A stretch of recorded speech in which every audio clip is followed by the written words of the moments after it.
ଏକାଦଶୀର ମହିମା ଶୁଣନ୍ତୁ, ତାପରେ ଆମେ ନାମ ଜପ କରିବା। कार्तिक ग्लोरीज मैंने सुनेगा।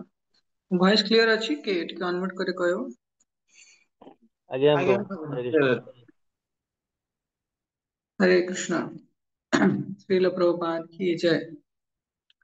तो आज पवित्र रमा एकादशी तो दिने महाराज युधिष्ठिर महाराज कहते हे जनार्दन कार्तिक मासर कृष्ण पक्ष एकादशी नाम कौन ता स्नेहाद्र चित्तरे कृपा करके आपण कहतु।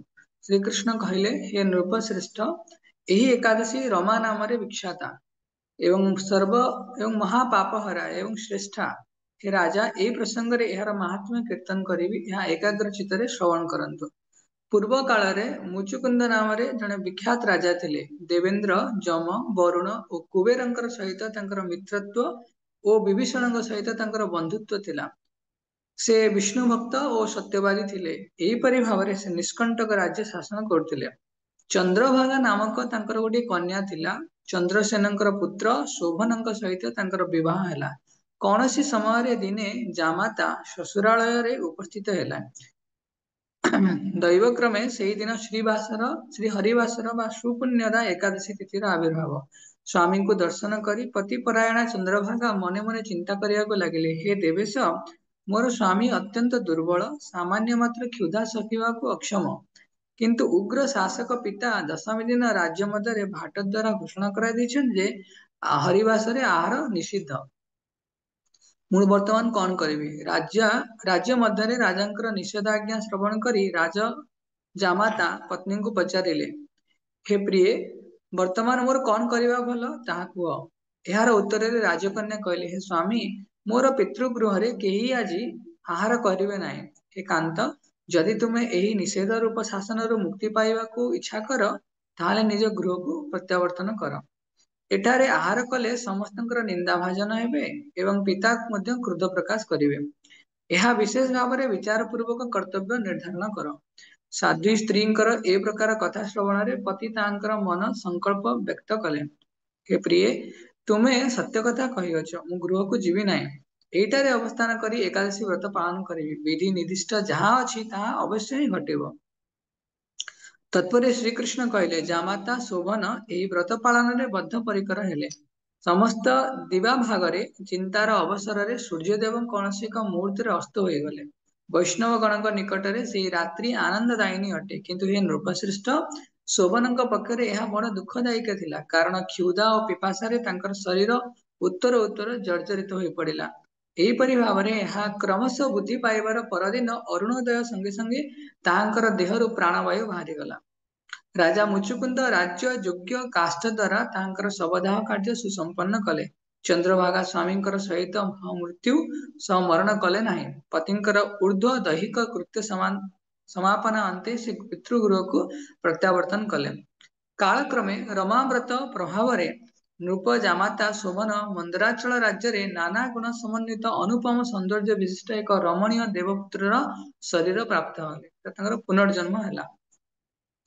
ମୁଚୁକୁନ୍ଦପୁରରେ ସୋମ ଶର୍ମା ନାମକ ଜଣେ ବ୍ରାହ୍ମଣ ତୀର୍ଥଯାତ୍ରା ପ୍ରସଙ୍ଗରେ ଭ୍ରମଣ କରି କରି ସେଠାରେ ଉପସ୍ଥିତ ହୋଇ ଦେଖିଲେ ସ୍ୱର୍ଣ୍ଣ ସ୍ତମ୍ଭମୟ ଏକ ବିରାଟ ସୌଧ ରତ୍ନ ବୈଦୁର୍ଯ୍ୟ ମଣ୍ଡିତ ବିଭିନ୍ନ ବିଚିତ୍ର ସ୍ଫଟିକ ଖଚିତ ସିଂହାସନରେ କିରୀଟି କୁଣ୍ଡଳ ଯୁକ୍ତ କେଉର ହୀର କେଉର ଭୂଷିତ ରାଜରାଜେଶ୍ୱର ଶୋଭନ ଶୋଭା ପାଇଅଛନ୍ତି। ସେ ଶ୍ଵେତ ଛତ୍ର ଚାମର ଦ୍ୱାରା ବିରାଜିତ ହେଉଛନ୍ତି। ଗନ୍ଧର୍ବ ଓ ଅପ୍ସରାଗଣ ନାନା ଉପଚାରରେ ତାଙ୍କର ସେବା ଓ ବନ୍ଦନା କରୁଛନ୍ତି। ବ୍ରାହ୍ମଣ ନୃପ ଜାମତାଙ୍କୁ ସମ୍ୟକ ରୂପେ ଜାଣିପାରି ତାଙ୍କ ନିକଟରେ ଉପସ୍ଥିତ ଥିଲେ। ଶୋଭନ ମଧ୍ୟ ଦ୍ୱିଜୋତ୍ତମଙ୍କୁ ଦର୍ଶନ କରି ଆସନରୁ ଉଠି ପଡ଼ି ତାଙ୍କର ଚରଣ ବନ୍ଦନା କଲେ। ପରେ ସେ ତାହାଙ୍କୁ ମୁଚୁକୁନ୍ଦ ନଗରର ଏବଂ ଶ୍ୱଶୁର ଏବଂ ଭାର୍ଯ୍ୟାଙ୍କର କୁଶଳ ବାର୍ତ୍ତା ଜିଜ୍ଞାସା କଲେ। ପ୍ରତି ଉତ୍ତରରେ ସମସ୍ତଙ୍କର ସୁସମାଚାର ପ୍ରଦାନ ପରେ ଆଶ୍ଚର୍ଯ୍ୟାନ୍ୱିତ ହୋଇ କହିଲେ ଏପରି ବିଚିତ୍ର ମନୋହର ପୂର୍ବକ କେହି କେବେ ଦର୍ଶନ କରିନାହାନ୍ତି। ଏହା ଆପଣ କିପରି ପ୍ରାପ୍ତ ହେଲେ ତାହା ବିସ୍ତାରିତ ଭାବରେ ବର୍ଣ୍ଣନା କରନ୍ତୁ। ଏଥିପ୍ରତି ମୋର ବଡ଼ କୌତୂହଳ ଜନ୍ମିଛି। ଯେଉଁ ଉପାୟରେ ଏ ପ୍ରକାର ଐଶ୍ୱର୍ଯ୍ୟ ପ୍ରାପ୍ତି ସମ୍ଭବ ସେହି ତଥ୍ୟର ସନ୍ଧାନ ଦିଅନ୍ତୁ ମୁଁ ତାହା ହିଁ କରିବି। ଏହା ଆଦୌ ଅନ୍ୟଥା ହେବ ନାହିଁ। ଶୋଭନ କହିଲେ ଯେ କାର୍ତ୍ତିକ ମାସର କୃଷ୍ଣ ପକ୍ଷ ରମା ଏକାଦଶୀ ବ୍ରତ ଉତ୍ତମ ଅଟେ। ମୁଁ ଏହାକୁ ଅଶ୍ରଦ୍ଧାର ସହିତ ପାଳନ କଲେ ମଧ୍ୟ ତାହାର ଆଶ୍ଚର୍ଯ୍ୟଜନକ ଫଳ ଲାଭ କରିଅଛି। ମୁଁ ଏହାକୁ ଅସତ୍ୟ ମନେ କଲେ ମଧ୍ୟ ଏହା ସତ୍ୟରେ ପରିଣତ ହୋଇଅଛି। ଆପଣ କୃପାପୂର୍ବକ ସମସ୍ତ ତଥା ଚନ୍ଦ୍ରଭାଗାଙ୍କୁ କହିବେ।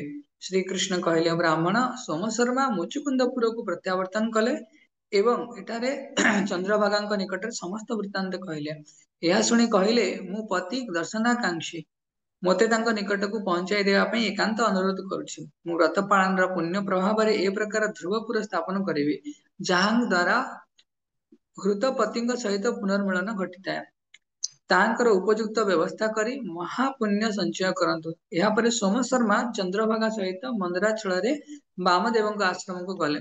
ସେ ସେହି ସ୍ଥାନରେ ଋଷି ମନ୍ତ୍ର ପ୍ରଭାବରେ ଓ ହରିବାସର ଅର୍ଥାତ୍ ଏକାଦଶୀ ବ୍ରତ ପାଳନ ଫଳରେ ଚନ୍ଦ୍ରଭାଗା ଦିବ୍ୟ ଦେହ ଧାରଣ କରି ଦିବ୍ୟ ଗତି ଲାଭ କଲେ। ତତ୍ପରେ ହର୍ଷ ଉତ୍ଫୁଲ୍ଲ ଲୋଚନା ସତୀଶ ପତିଙ୍କର ନିକଟରେ ପହଞ୍ଚିଲେ। ସ୍ୱାମୀ ଶୋଭନ ପ୍ରିୟା ଭାର୍ଯ୍ୟାଙ୍କୁ ଦର୍ଶନ କରି ଅତ୍ୟନ୍ତ ଆନନ୍ଦ ଅନୁଭବ କଲେ। ବହୁତ ଦିନ ପରେ ସ୍ୱାମୀଙ୍କୁ ପ୍ରାପ୍ତ ହୋଇ ଆତ୍ମପୁଣ୍ୟ ତଥା ଜ୍ଞାପନ କଲେ। ହେ ପ୍ରିୟ, ଏବେ 8 ବର୍ଷ ଅତୀତ ହେବାକୁ ଯାଉଛି। ମୁଁ ଯେତେ ଦିନ ପର୍ଯ୍ୟନ୍ତ ପିତ୍ରାଳୟରେ ଅବସ୍ଥାନ କରିଥିଲି, ସେ ପର୍ଯ୍ୟନ୍ତ ଏହି ରମାବ୍ରତ ଉଦ୍ଯାପନ କରି ଆସିଛି। ତାହାର ପୁଣ୍ୟ ଫଳରେ ସର୍ବକାମୀ ସମୃଦ୍ଧ ହୋଇ ମହାପ୍ରଳୟ କାଳ ପର୍ଯ୍ୟନ୍ତ ସ୍ଥାୟୀ ଏ ପ୍ରକାର ପୁର ପ୍ରାପ୍ତ ହେବି, ଏ ଦୃଢ ବିଶ୍ୱାସ ଥିଲା। ଶ୍ରୀକୃଷ୍ଣ କହିଲେ, ହେ ନୃପଶ୍ରେଷ୍ଠ, ଦିବ୍ୟ ବିଗ୍ରହ ଶୋଭନ ଦିବ୍ୟ ରୂପୀ ଚିନ୍ତାମଣି ତୁଲ୍ୟା ଲକ୍ଷ୍ମୀ ସଦୃଶା ଚନ୍ଦ୍ରଭାଗା ସହିତ ସେଠାରେ ଦିବ୍ୟ ସୁଖ ଭୋଗ କରିବା ପାଇଁ ଲାଗିଲେ। ପାପନାଶିନୀ ଓ ଭୁକ୍ତି ମୁକ୍ତି ପ୍ରଦାୟିନୀ ରମା ଏକାଦଶୀ ମାହାତ୍ମ୍ୟ ତୁମ ନିକଟରେ ବର୍ଣ୍ଣନା କଲେ। ଯିଏ ଏହାକୁ ଶ୍ରବଣ କରିବେ, ସେ ସର୍ବ ପାପ ମୁକ୍ତ ହୋଇ ବିଷ୍ଣୁ ଲୋକରେ ପୂଜିଥାଏ। श्री एकादशी महामहोत्सव की जय, समस्त भक्तवृंद की जय।